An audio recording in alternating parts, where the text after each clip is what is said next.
صلينا العصر بمسجدنا وخرجنا تغشانا الرحمة، فوجدت امرأة باكية تفترش الأرض ومغتمة، فسألت المرأة مندهشا: ماذا يبكيك يا عم؟ قالت: يا ولدي ساعدني.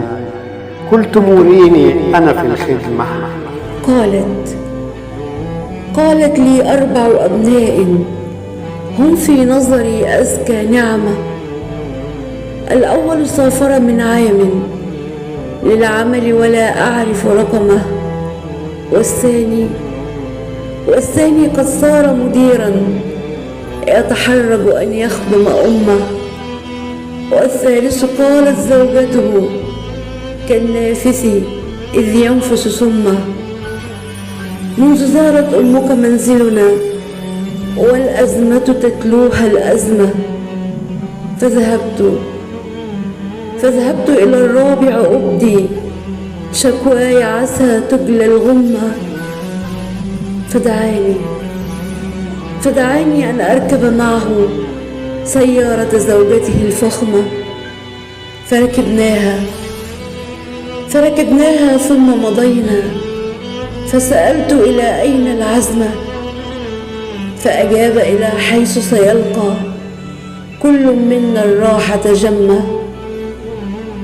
ثم توقف واستخرجني، قال لي: انتظريني سمة، وبتلك الورقة تجديني إن منعتني عنك مهمة. وبقيت هنا من ساعتها أخشى أن تدركني العتمة. يا ولدي اقرأ لي ورقته، فأنا بالورقة مهتمة.